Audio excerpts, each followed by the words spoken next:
Hello everyone, welcome back to the channel explore to uncover.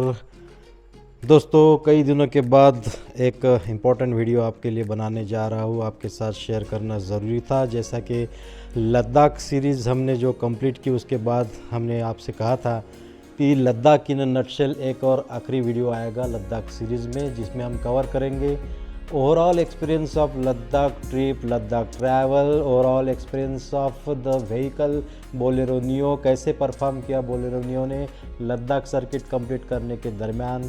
जो Ladakh series थी वो 6000 kilometre के ऊपर रन हो गया था उस वक्त का, और जो लास्ट एपिसोड था उसमें मेरा जो सिंगल पैच में रन हुआ था वो 1291 kilometre, 23 hours long direct journey by Bolero Neo वो हो गया था।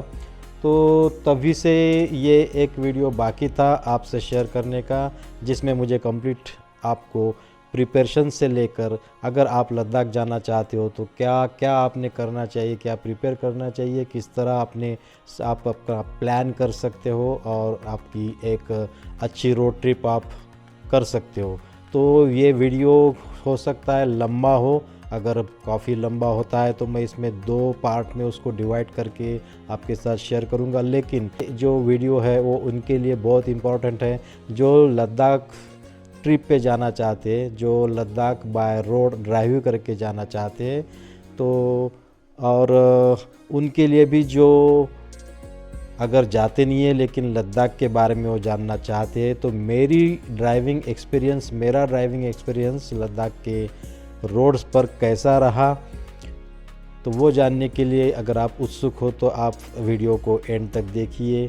उसी तरह जिनको भी अगर एसयूवी गाड़ी लेना है, कार लेना है, या फिर जिन्हें बोलेरो नियो के बारे में जानना ज़रूरी लगता है या इंटरेस्ट है, तो उन्होंने भी ये वीडियो ज़रूर देखना चाहिए क्योंकि इसमें वो सारी बातें होंगी जो रिलेटेड होगी एक लॉन्ग ड्राइव लद्दाख के बारे में और बोलेरो नियो के ओवरऑल एक्सपीरियंस के बारे में।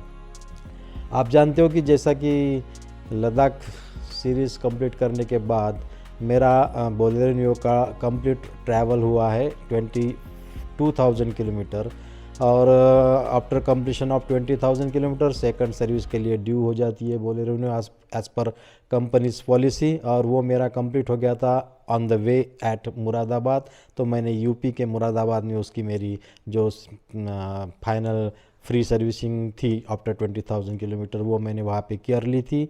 तो उसका भी जो भी एक्सपीरियंस रहा मुझे आया वो आपके साथ मैं शेयर करना ज़रूरी समझता हूँ। और लद्दाख कंप्लीट करने के बाद में अभी तक गाड़ी चली है मेरी 25,000 किलोमीटर प्लस। मेरी गाड़ी को लेकर 7 महीने अभी कंप्लीट होना बाकी है, और इस 7 महीने के दरमियान मैंने करीब इसको चला लिया है 25,000 किलोमीटर के ऊपर। तो ये भी एक अपने आप में एक अनोखा एक्सपीरियंस हो गया है जब बोलेरो नियो के बारे में। तो ये सब बातें हम करेंगे इस वीडियो में। साथ ही इसमें मैं शेयर करूंगा जो भी एक्सपेंडिचर हुआ है लद्दाख सीरीज़ कंप्लीट करने में, और गाड़ी ने कैसा माइलेज दिया है, फूड का क्या सीन है, एकोमोडेशन का क्या सीन है, particularly in the month off season that is September end and October, what is the scene of accommodations in Ladakh circuit, so that will also I share। और अगर अभी तक आपने सब्सक्राइब चैनल को नहीं किया होगा तो हमारे हौसले बढ़ाने के लिए और हमारे साथ जुड़े रहने के लिए जल्दी से जल्दी आप चैनल को सब्सक्राइब कीजिए, शेयर कीजिए, लाइक कीजिए और बने रहिए, क्योंकि आगे भी एक लंबी रोड ट्रिप के वीडियो इसमें आने वाले हैं। तो फिलहाल चलते हैं इस मुद्दे पे बात करते हैं Ladakh in a nutshell, overall experience of Bolero Neo after completion of 25,000 kilometres. जैसे ही सितंबर शुरू हो जाता है तो ठंड बढ़ने लगती है, पूरा बर्फ़ क्लियर हो जाता है, रास्ते क्लियर हो जाते हैं और आपको नज़ारे कुछ और ही देखने को मिलते हैं। अगर आपको बर्फ़ी बर्फ़ देखना है तो ज़रूर आप मार्च से अप्रैल मई तक जाइए, और अगर आपको फुले पर्वत देखना है, क्लीन एरिया देखना है, फैंटास्टिक कलर्स ऑफ नेचर देखना है, तो आप सितंबर में जा सकते हो और वो बेस्ट सीजन होगा। निकलने से पहले जो भी प्रिपरेशन करनी है उसमें आप ये देख लीजिए कि आप मेडिकली कैसे फिट हो या नहीं हो, या आपको कोई हाई एल्टीट्यूड माउंटेन सिकनेस तो नहीं है, आपको कुछ घुमावदार रास्ते पर वोमिटिंग की प्रॉब्लम तो नहीं है। और अगर आपके साथ जो भी पैसेंजर्स आते हो उनको भी ये प्रॉब्लम नहीं चाहिए, नहीं तो आपकी पूरी रोड ट्रिप जो है वो पूरी तरह से फेल जा सकती है। आप ज़रूर देख लीजिए कि आप अपने आप को फिट रखना बहुत ज़रूरी है।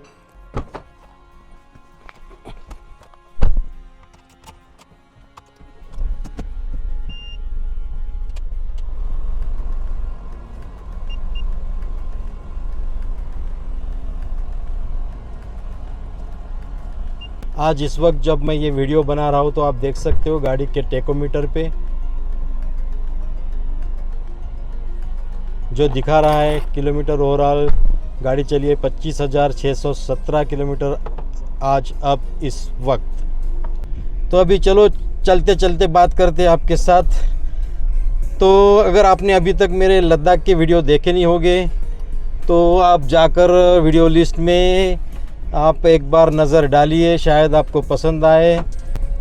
तो प्रिपरेशन के बारे में जैसे मैंने कहा, आपके पास हर वो चीज़ होना ज़रूरी है जो एक हाई एल्टीट्यूड माउंटेन पास में हम जाकर वहाँ पे कुछ पल गुजार सके, सरवाइव कर सके, क्योंकि टेरेन काफ़ी डिफ़िकल्ट होता है, ऑक्सीजन की कमी होती है और आपको अगर ड्राइविंग एक्सपीरियंस उतना नहीं है, अगर आपने इसके पहले कभी ऐसे माउंटेन्स पे ड्राइव नहीं किया है तो उसके लिए भी आपको प्रिपेयर होना ज़रूरी होता है। तो ये सब चीज़ें ध्यान में रख के आपने लद्दाख सर्किट का एक प्लान करना ज़रूरी है।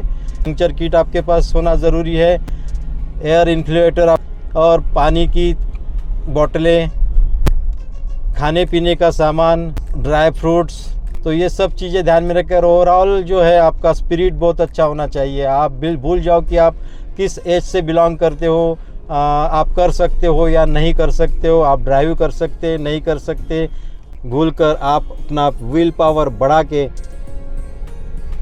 आप निकल लीजिए। जो लद्दाख सर्किट है वो हर सीज़न में एक नया अनोखा अनुभव आपको देती है, इसलिए आप जब भी आप जाना चाहो और आपका परिवार, आपकी छुट्टियां अगर आपको ग्रीन सिग्नल देती है तो आप निकल जाइए। तो ओवरऑल जो जर्नी थी वो बारिश में हुई हमारी और एक दिन में करीबन 600-700 किलोमीटर के दरमियान हमारी गाड़ी चली। श्रीनगर से आगे जब बढ़े तो आसमान खुल गया था और बारिश बंद हो चुकी थी और वहीं पे हमने अपनी कुछ तैयारियां कर ली, जैसे पंक्चर किट वगैरह हमने वहाँ से परचेस कर ली थी।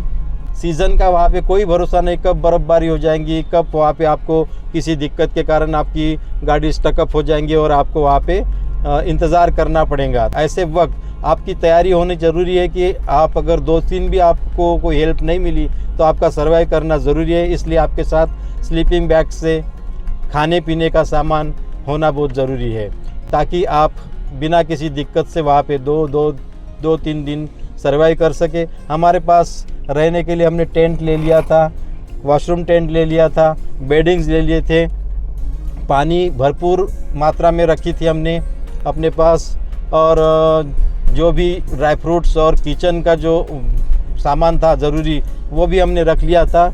छोटे आजकल अमेज़ॉन से आप छोटे चूल्हे ले सकते हो, छोटे बर्तन ले सकते हो, सारी चीज़ें अवेलेबल है, वो आपके पास रखिए।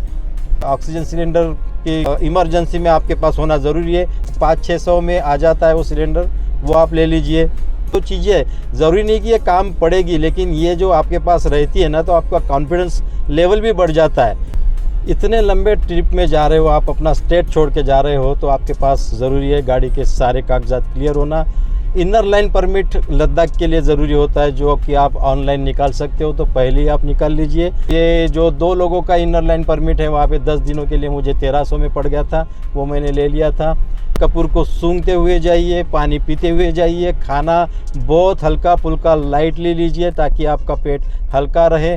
बहुत दिक्कत हो जाती है इसी के कारण कि आप वहाँ पे जाकर हेवी खाना खाते हो और पानी कम पीते हो, तो आपको वोमिटिंग होना और आपको तकलीफ़ होने वाली है। तो ये अवॉइड करने के लिए आप लिक्विड फूड का इस्तेमाल कीजिए, ड्राई फ्रूट्स का इस्तेमाल कीजिए, हल्के खाने पीने का इस्तेमाल कीजिए और कपूर सूंघते जाइए तो आपको कोई दिक्कत नहीं आएगी।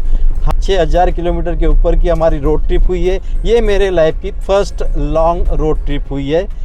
हम भी उस दौर से सफ़र कर रहे हैं जहाँ पे बहुत सारी मेडिकल प्रॉब्लम्स ऑलरेडी है, लेकिन फिर भी एक स्पिरिट और ये पॉजिटिव एटीट्यूड लेके हम निकले तो हमें किसी भी ऑक्सीजन सिलेंडर की ज़रूरत नहीं पड़ी, हमें कोई वोमिटिंग एक बार भी नहीं हुई, कोई पेट का प्रॉब्लम नहीं गया, कोई ऑक्सीजन का प्रॉब्लम नहीं गया, कोई माउंटेन सिकनेस का प्रॉब्लम नहीं गया, हेडेक का प्रॉब्लम नहीं गया। पूरी तरह फिट रह के हम ये सर्किट पूरा कर पाए।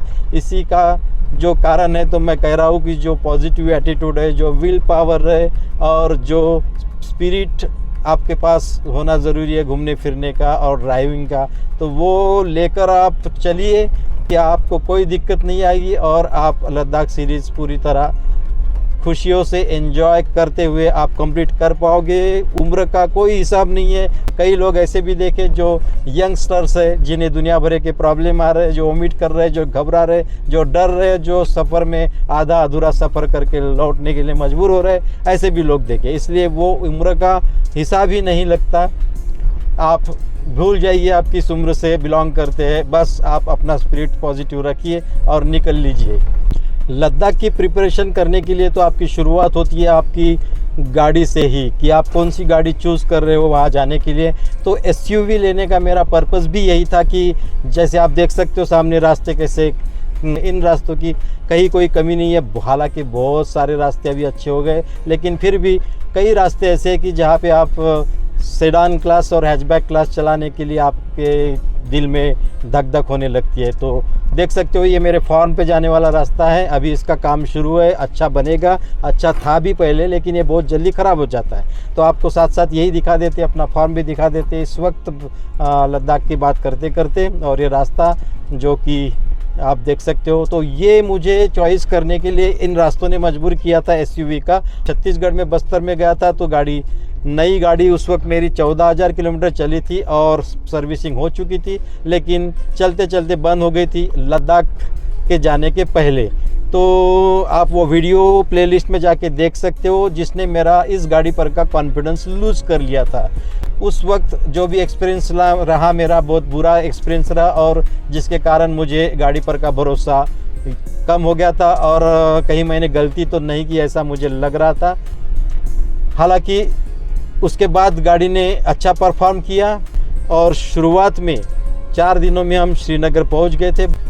और वहाँ से हम लोग जब निकले, जोजिला पास जब मैंने पास किया इस गाड़ी को लेके पहले, तब मेरे मन में कहीं ना कहीं थोड़ी शंका थी, क्योंकि जोजिला पास मेरे लाइफ का पहला पास था कि इतने हाई एल्टीट्यूड पे मैं ये नई बोलेरो, जिसका मुझे पूरा कॉन्फिडेंस नहीं था, जिसका पावर मुझे एक्सपीरियंस नहीं हुआ था कि हाई एल्टीट्यूड पे माउंटेन्स में इतनी ऊंचाई पे किस तरह परफॉर्म करेगी, खींच पाएगी या नहीं खींच पाएगी, अंडर परफॉर्म तो नहीं करेगी। ये सारी चीज़ें मेरे मन में थी। और वहाँ पे हाइट पे जिस तरह का रास्ता जोजिला पास का है, जो पेवमेंट ब्लॉक से बना हुआ है, जो यू टर्न से, हेयर पिन बेंड से, जिसको कोई प्रोटेक्शन वॉल या कोई प्रोटेक्शन बार्स नहीं है, ऐसी जगह जब मैं जा रहा था थोड़ा सा मुझे महसूस हुआ गाड़ी खींचेगी या नहीं खींचेगी। थोड़ा सा मन में डर लग रहा था, लेकिन जैसे ही मैं वो पास कर लिया, गाड़ी के बारे में भी अच्छा कॉन्फिडेंस आया और मेरी ड्राइविंग के बारे में भी। यानी उस वक्त मैं ये समझ गया कि अपन पूरा लद्दाख सर्किट कंप्लीट कर सकते हैं। रोड का कोई प्रॉब्लम्स नहीं, ड्राइविंग का कोई प्रॉब्लम्स नहीं और गाड़ी का भी कोई प्रॉब्लम नहीं आएगा। और तब जाके पूरी तरह मेरा कॉन्फिडेंस बढ़ गया, जो आगे जिसके कारण मैं आगे और अच्छी तरह ड्राइविंग कर सका और लद्दाख का पूरा एंजॉय कर सका। तो ये अभी आ गए अपने फार्म पे।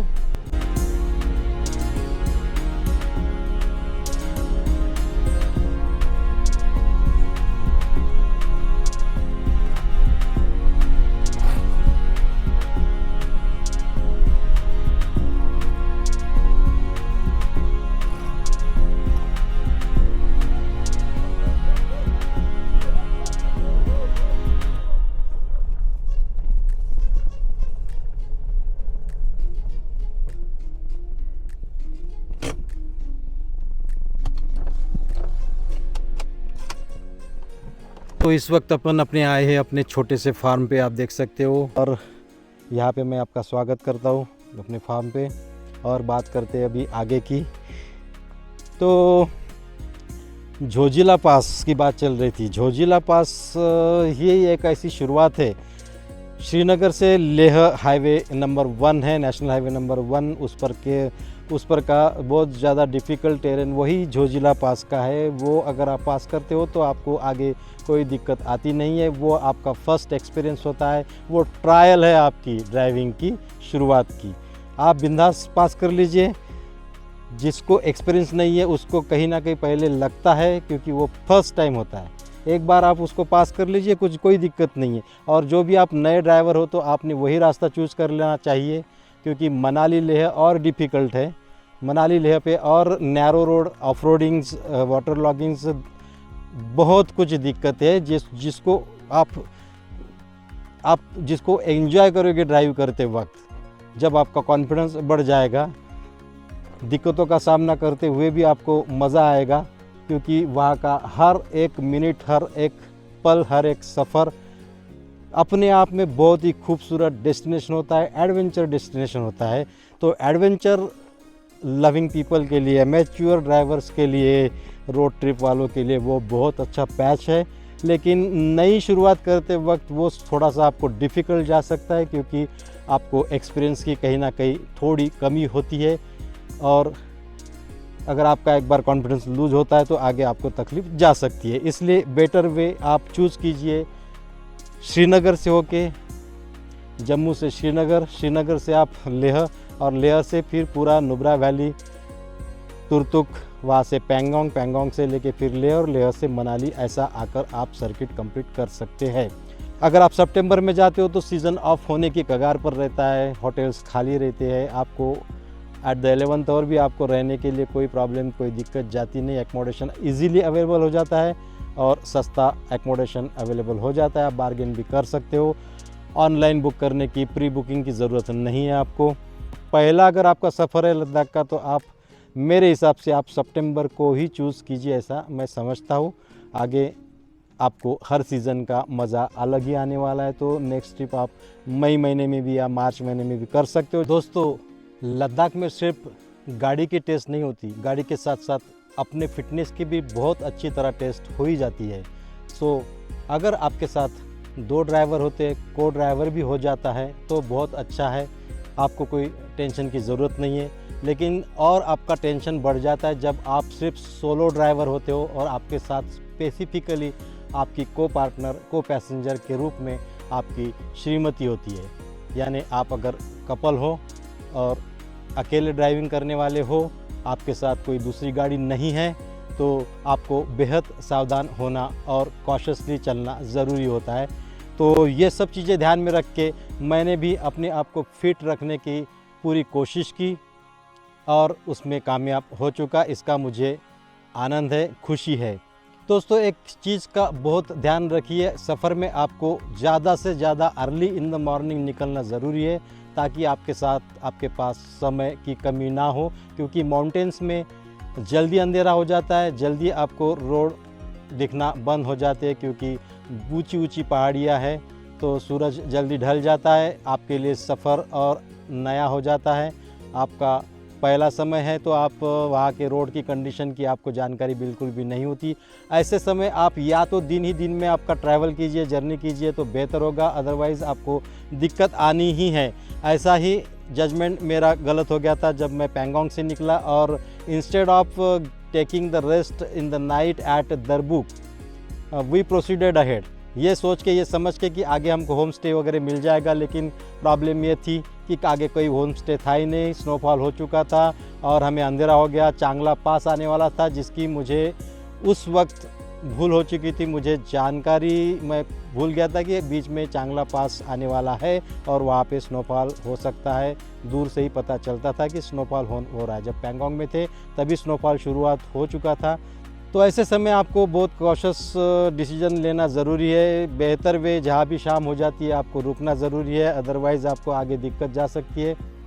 तो ये ध्यान रखिए एक चीज़ कि early in the morning you shall be on the way, on the road, and maximum up to 6 p.m. you should reach at your destination, or try to stop, try to stay, try to take the break at that destination immediately. इस तरह से आपने एक chart out किया होता है plan, तो आप ज़्यादातर एग्जीक्यूट उसी तरह से होमवर्क होना ज़रूरी है, जो कि आप निकलने से पहले ही करते हो। मैप बनाना, आपके नोट्स निकालना, कहाँ जाना है, क्या दूरी है, ये आपको गूगल हमेशा आपके साथ नहीं रहने वाला। आपको वो जो वर्क है वो आपको पेपर पे करना ज़रूरी है और हिसाब से आपको चलना ज़रूरी है। श्रीनगर से आप शुरुआत करते हो तो एक दिन में कारगिल, उसके दूसरे दिन में लेह, तीसरे दिन आप खारदुंगला पास होके नुब्रा वैली करके तुर्तुक जाके रुक सकते हो। नुब्रा वैली से लेके जो पैंगोंग का रास्ता है जो शोक वैली से जाता है, तो वो काफ़ी नैरो है, पथरीला है, ऑफ रोडिंग वाला है, वाटर लॉगिंग्स वाला है, लैंडस्लाइड प्रोन एरिया है।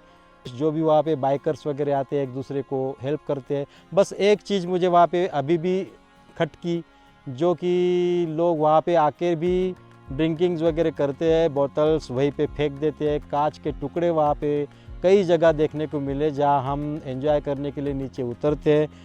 रिवर बेड्स पे निकले तो कहीं ना कहीं कांच के टुकड़े मिलते हैं, बोतलें मिलती है, तो ये सब मत कीजिए, वहाँ पे गंदापन मत फैलाइए, क्योंकि इन्वायरमेंट बहुत साफ़ सुथरा और बहुत सुंदर है वहाँ का, और उसको आप गंदा मत कीजिए। आपके साथ साथ दूसरों को तकलीफ मत दीजिए।